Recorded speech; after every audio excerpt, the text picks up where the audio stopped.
Life with Hurler is always just difficult, and even though we're home doesn't mean that the doctor's appointments and everything changes. Hurler Syndrome is a rare genetic disorder. The patient doesn't produce an enzyme to break down a sugar molecule. Essentially, the trash is building up in their body and the dump truck's not hauling it off. And so it eventually attacks their organs and their brain, and it results in death. The best treatment option available for Hurler patients right now is a bone marrow transplant. It's best to be diagnosed and in the bone marrow transplant process by the age of 2. Otherwise, the body has already been attacked and the decline in the quality of life is so bad that the bone marrow transplant is even more risky. Early diagnosis is very important. Kendi was diagnosed at 9 months. Lincoln was diagnosed at 2 weeks. They go through a bone marrow transplant to protect their brain. It's the only treatment option to pass the blood-brain barrier. Otherwise, they can do enzyme replacement therapy, and it's a 6-hour infusion every week, but it does not pass the blood-brain barrier. So ultimately, they normally pass away in their teens.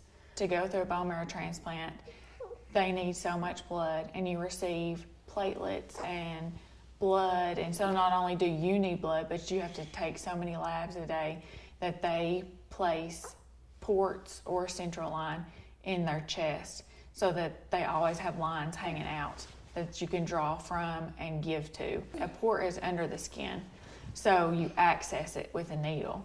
The lines are just lines that hang out all the time.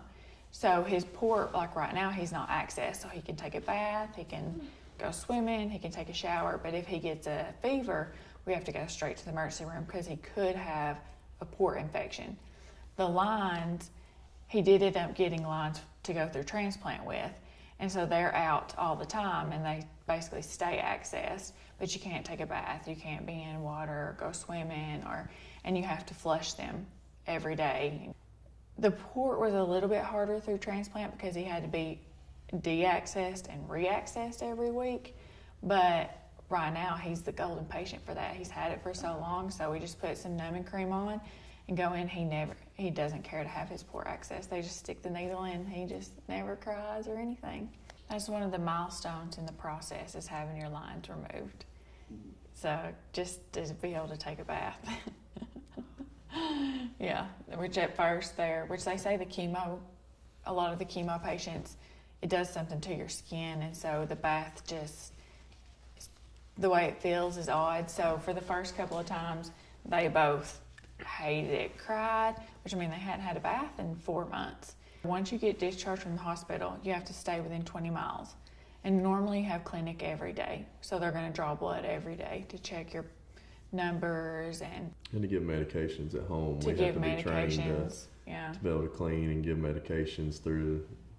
They give us a pump and send all our medications wherever you're at every day, and you end up giving the medications yourself. Because they're so sick or so young that they can't take the medications by mouth. And when you get out, you've got 8 to 10 medications that you're trying to put down a 1-year-old, and it just doesn't work out very well. So you give a lot intravenously. So that's most people celebrate the 100-day mark. So normally for most people, the 100-day mark means you can have your lines removed, you get to move home, you get to come off some immunosuppressants. It wasn't the case for our kids, but in a bone marrow transplant, normally day plus 100 is a big milestone. Kendi is looking at trigger finger surgery on her fingers to release her fingers curl. So to release her fingers, she needs hip reconstruction surgery, and then she needs spine surgery.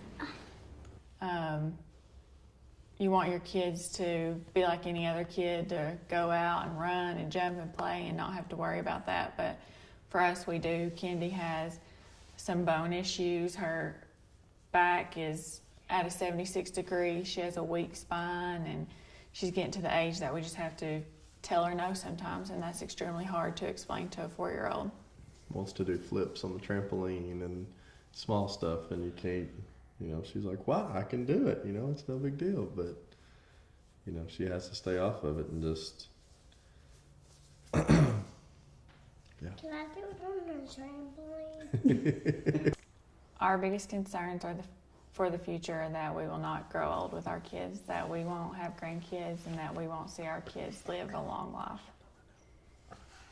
Life with Hurler as a working dad is hard, you know, just being at work and getting a phone call from your wife that your son or daughter has a runny nose or, you know, a slight fever or, you know, anything. And for a healthy child and a healthy family, that's just a slight fever or a runny nose or just, you know, maybe they bump their back on something. But for living with kids with special needs, it brings something else, and your mind starts racing to, you know, is this a precursor or an early sign of something more serious? And, you know, are we going to spend the next 3 or 4 days in the hospital? That's my eyes hurting. Oh, it is? You scratched it? She's smart.